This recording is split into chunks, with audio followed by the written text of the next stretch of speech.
Hey family, what's good? This is your girl and the Bronze Goddess, and I'm here to do another strawberry letter. If this is my first letter for you and you've never seen me before, you've never seen one of these letters, please be sure to check out my playlist if you enjoy this one. Over 150 of these types of letters, really great stuff.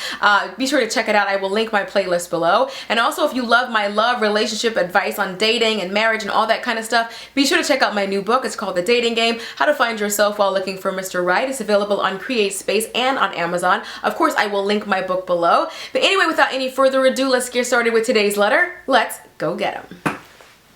I would like your expertise in a situation that I'm in. I met this dude last year and we got to know each other for about 2 weeks before we decided to meet up for a date, and it was awesome. The best date I had had in years. Things were still going really well a few weeks in until he told me that he had to go on a spontaneous trip with his friends. Now that was the week of New Year's Eve. So I left it. I didn't say much. All I said was have fun, and he said that he was sorry. He always does these types of trips. Anyway, as the days went by, I asked him when we could meet up again because I had a gift for him and his kid for Christmas.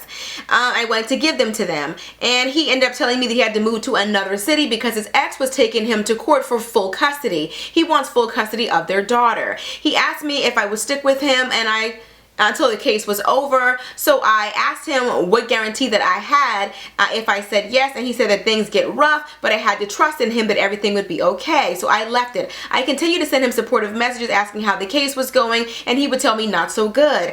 After I told him how I felt, he stopped texting me. Someone was reading my messages, but I wasn't getting any responses. So I texted him and I let him know that he was a coward for not replying to me. Still nothing. So I deleted him off of all of my social media networks. I deleted his number from my phone. My question to you is, why do men disappear like that? I asked myself, what was I doing wrong? What did I do to set him off? I thought he said that we could see a future with the both of us together. He wanted me to meet his kid and all of that. Then he disappeared, and it's been almost 2 weeks. So this is a really long letter, but I really wanted to get into it because there's some really great information that I wanted to kind of put out.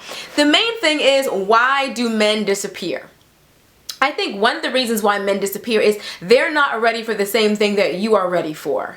I know you talked about meeting his kid and you had gifts for them and all of that. Sometimes men do that because they want to keep everything lighthearted and fluffy. They don't want to get into a serious relationship. Sometimes we as women, although you may not want to exude that kind of needy or desperate vibe, or even the vibe to want to settle down and have kids, even if a man wants that in the future, he doesn't want to feel like that right away. I was actually talking to my husband about a friend of ours, and he's newly divorced, and he was dating this woman, and he was saying he could tell from the first date that, you know, she wanted a marriage and she wanted kids and all of that. And don't get me wrong, as women, that is what a lot of us ultimately want, but at the same time, you don't want to give off that I want to be married in exactly a year type vibe to a man. You want to act as if you're keeping it lighthearted and fluffy too, because first of all, you don't even know if this is the guy that's right for you. You don't know if this is the guy that's going to be your husband and the father of your children. You're just trying to date this guy to see what you have in common and to see if it can blossom into something else. So you don't want to be letting every guy that you date feel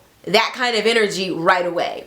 Another thing is, I feel like with this particular situation, men don't like to be in a new relationship when they haven't cleaned up a past situation or when they're in some kind of transition. And he's in a transition right now in his life. He's not sure, you know, he just moved and he's got this custody battle with his ex, and that's kind of the primary focus. I don't think that it's the right time. I'm not saying he's not the right man, but I'm saying it's not the right time. You know, he's just fresh out of a relationship. He said that he likes to go out and be with his friends. He may be just trying to have a good time, and what you may want may not be the same thing that what he wants. I think you guys may be on a different page, because, you know, what you said was, you know, he would make trips, have to leave spontaneously to go out there with his friends to go party and do things. He's not, I don't think, in the same headspace as you. He's focusing on trying to party with his friends. He's trying to figure out, you know, a new city because he just moved. He's trying to see about this custody thing with his daughter. There's so many transitional things that are going on, and you don't even know how long it's been since he was with his ex. Did they just break up? There's too many transitions going on in his life for him to focus on you or a serious relationship. And here you are buying gifts for his kids, and you want to do, you know, you kind of, I don't know if that's the vibe that you gave him, but I don't think that you're on the same page. It really is that simple. When you are a woman and you are dating, you need to carry yourself, you need to conduct yourself as if you are an exclusive club. Have you ever been riding down the street back in your clubbing days or whatever, and there's like a strip of clubs, and then there's this club that nobody is at, the doors are wide open, people are darn near begging you to come on in, no waiting. That's the kind of club that how some women carry themselves. Not exclusive at all, but if you ever drove down that same road and you've seen a club, you can hear the music from the street, you have a bouncer there is a line, a velvet rope, and people are lining up all the way around the building trying to get in. You can tell that there's some exclusivity about that club, so that's the club that you want to get in. As a woman who is dating, that's how you want to carry yourself. As if only the elite are allowed access, not just anybody. And his demeanor and the way that he's treating you so far, ignoring your text messages, he hasn't even come by to claim the gifts that you've given him. You're giving too much. All of this off of one date? He takes you on one date and you're buying a Christmas gift for him and his kid, and you're calling him like you're his girlfriend? That's why he disappeared. I'm just being honest and I'm being real with you. And I'm not trying to say this to hurt your feelings, but don't you ever feel that you have to convince somebody of how awesome you are.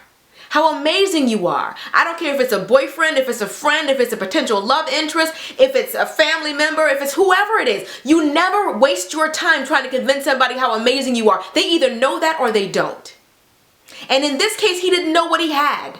So be the one that got away. There is nothing wrong with being the one that got away. Not everyone's going to see and recognize your true value. Stop trying to convince somebody that you're amazing. Stop casting your pearls before swine, honey. Anyway, that's pretty much it. I hope you guys enjoyed the video. Be sure to thumbs up if you did. Be sure to check out my new book, The Dating Game. Is available in CreateSpace and Amazon. Of course, I will link it below. And be sure to tell me in the comment section, what do you think of this letter? My whole thing about this whole letter is, there is nothing here. And I'm being honest. You're doing a lot for one date. And you're wondering why he disappeared. What did I do wrong? What did I say to set him off? What do you mean what you said to set him off? Who cares what it was? If it didn't click, it didn't click. If it doesn't fit, you must acquit. If he doesn't know that you're amazing and he doesn't think you're somebody worth knowing, that he doesn't realize that not answering your call is the biggest mistake of his life, then be fine with that. And go on and meet somebody who does appreciate you for your true value. And that's not being cocky. That's not being arrogant. That is true confidence. That is really what it is when somebody knows their worth. When you know your worth, it's not saying that I'm better than someone. It's saying that I'm just as good as the next woman. No, you can't tell me that you're not with me because she's prettier, because she's smarter, because she's anything. You know within your heart, you know in your head and in your heart that I am just as good as anybody else. I will never settle. I will not be somebody's second option, second choice. I will not be somebody's back burner chick. I will not be somebody's booty call. Knowing your worth is saying, I know what I am. I know what I bring to the table. And I am willing to walk away from anybody who does not see that, who does not cherish me for who I am and what I possess. If you are not truly ready to be in a relationship until you know that you can walk away. You need to walk away from this. He's got a lot going on. He's too busy for you. That's fine. But there's somebody who's waiting on you. You are the answered prayer for somebody. So why are you wasting time trying to chase this dude when you are somebody's answered prayer? Go be that to him. Anyway, I love you guys and I'll see you in the next video. Till next time. Deuces, honey. Don't just leave your power at the feet of some man. Take your power back. The choice is always yours.